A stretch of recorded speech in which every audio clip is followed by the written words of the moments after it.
नमस्कार दोस्तों, स्वागत है आपका स्टेनो गुरु यूट्यूब चैनल में। दोस्तों आज के डिक्टेशन में हम लोग प्रैक्टिस करेंगे पार्लियामेंट रिपोर्टर के लिए जो वैकेंसी आती है उसके लिए हम यहाँ पे डिक्टेशन का अभ्यास करेंगे, जो कि 140 शब्द प्रति मिनट के स्पीड से रहेगा और 10 मिनट का डिक्टेशन होगा।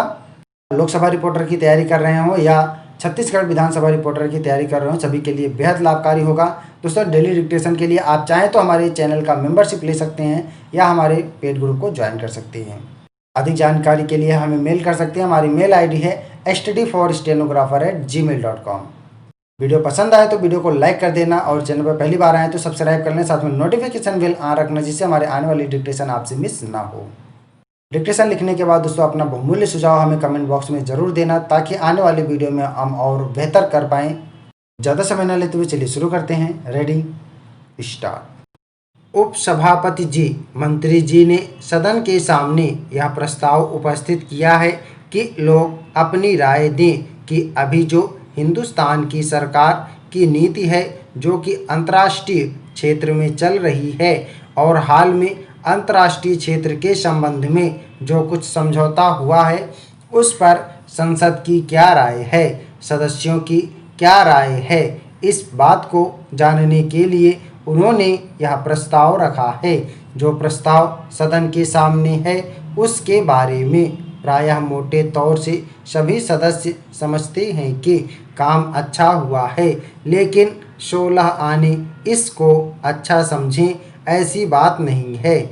कुछ बातों को लेकर जो सदस्य हैं उनके दिमाग में कुछ संकोच है। यह बात तो निश्चित है कि आज के संसार में अमेरिका की ओर से जो कार्यवाही होती है, वह कार्यवाही कुछ ऐसी हो रही है कि बहुत जगह कुछ इस तरह की बात अमेरिका की तरफ से होती रहती है, जिसका नतीजा होता है कि संसार में युद्ध की संभावना हो जाती है और अनेक तरह के उपद्रव खड़े होते हैं। वियतनाम में जो कुछ हुआ था वह तो समाप्त हो गया, लेकिन फिर भी समाप्त होने के बाद भी वहाँ कुछ ना कुछ उपद्रव अभी भी चल ही रहा है। अभी हाल में जो अरब इजराइल युद्ध हुआ वह भी समाप्त हो गया है, जो मैं समझता हूँ संसार के लिए अच्छा हुआ है, लेकिन यह अस्थायी तौर से समाप्त हुआ है ऐसा नहीं कहा जा सकता है। अभी हाल में जो अमेरिकी बेड़ा हिंद महासागर में आया हुआ है, यह एक नया खतरा पैदा हुआ है। इससे एशिया के लोगों को यह डर हो गया है कि इसको लाने का अभी क्या मतलब हो सकता है।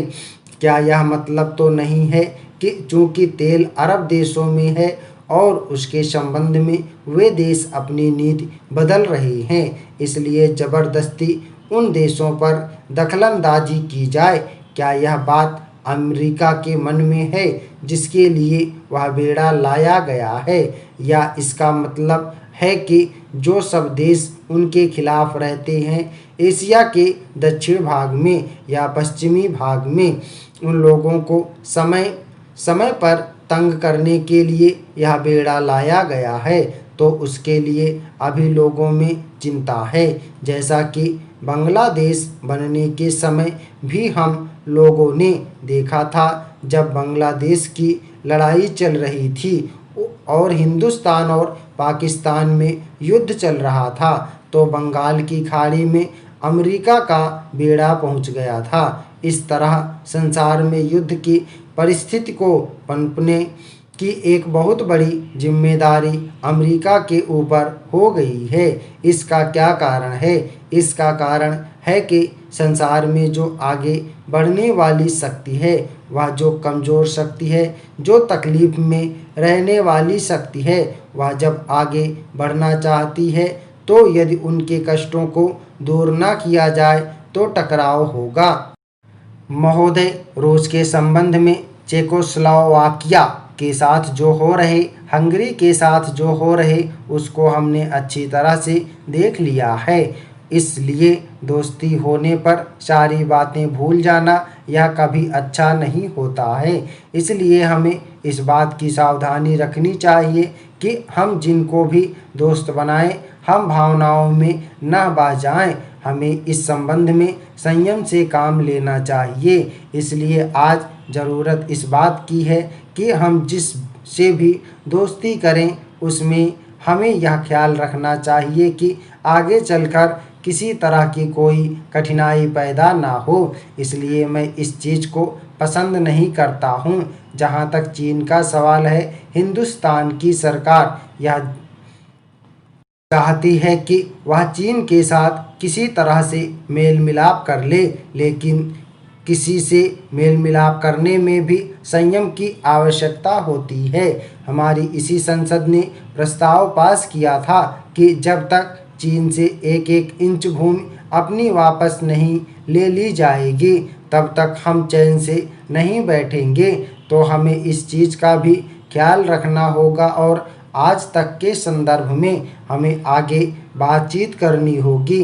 हमें ऊपर लेवल से बात करनी चाहिए, लेकिन ऐसा मालूम पड़ता है कि सरकार नीचे स्तर पर खुशामद कर रही है ताकि किसी तरह से उनके साथ मेल हो जाए। इस तरीके से मेल नहीं हो सकता है। अगर वह मेल हो गया तो फिर वह मेल इस ढंग का होगा जैसे मालिक और नौकर का होता है। इसलिए अभी जो पॉलिसी सरकार चला रही है हम समझते हैं कि उसमें संयम होना चाहिए।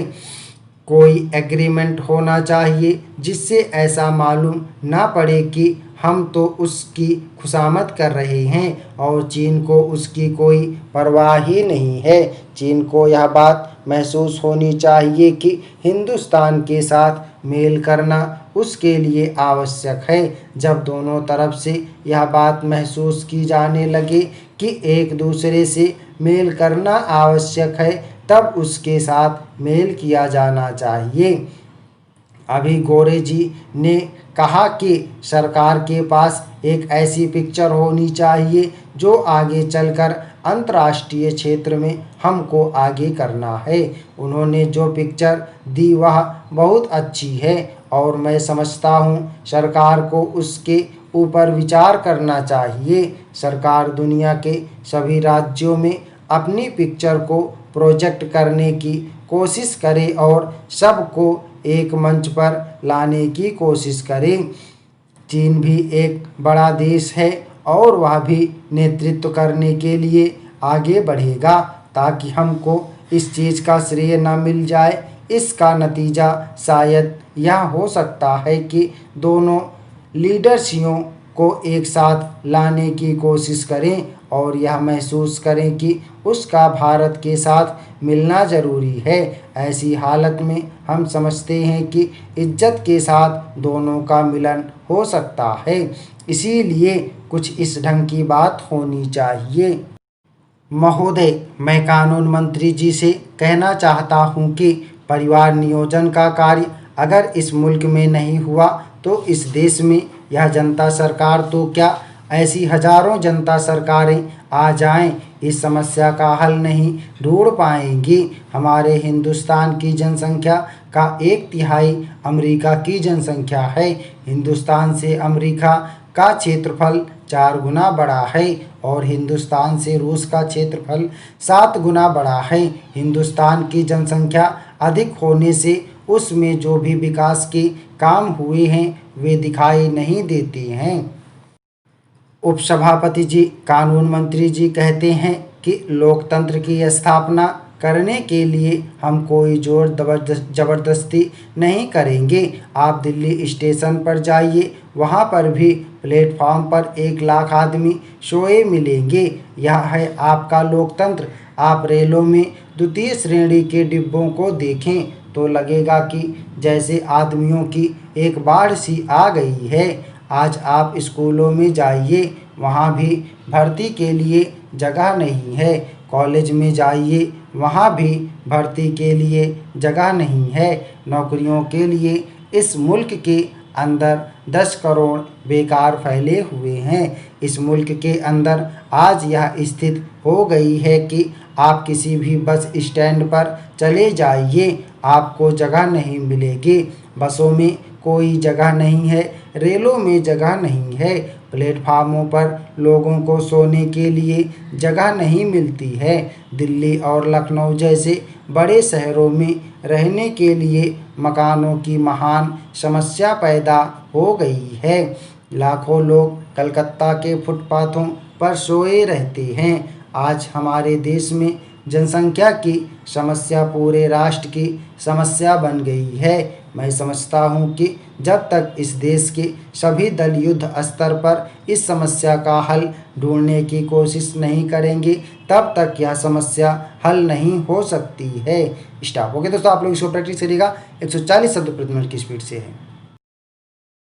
आई होप दोस्तों कि आपको वीडियो पसंद आया होगा। पीडीएफ इसका आपको हमारे टेलीग्राम पर मिल जाएगा। टेलीग्राम का लिंक वीडियो के डिस्क्रिप्शन में दिया गया है। अगर आप हमारे टेलीग्राम लिंक से नहीं जुड़ पा रहे हैं तो गूगल प्ले स्टोर में जाकर टेलीग्राम इंस्टॉल करके उसमें स्टेनो गुरुजी सर्च करेंगे तो आप हमारे ग्रुप से जुड़ पाएंगे और वहाँ पे पीडीएफ डाउनलोड कर पाएंगे। अगर आप डेली डिक्टेशन पाना चाहते हैं तो आप हमारी मेंबरशिप ले सकते हैं चैनल का, जिसमें डिटेल में दिया हुआ है। अधिक जानकारी के लिए आप हमें व्हाट्सएप या मेल भी कर सकते हैं। अपना वैल्यूएबल फीडबैक हमें जरूर दीजिएगा कमेंट बॉक्स में, ताकि आने वाली वीडियो में हम और बेहतर कर पाएंगे। Thanks for watching. जय हिंद, जय भारत।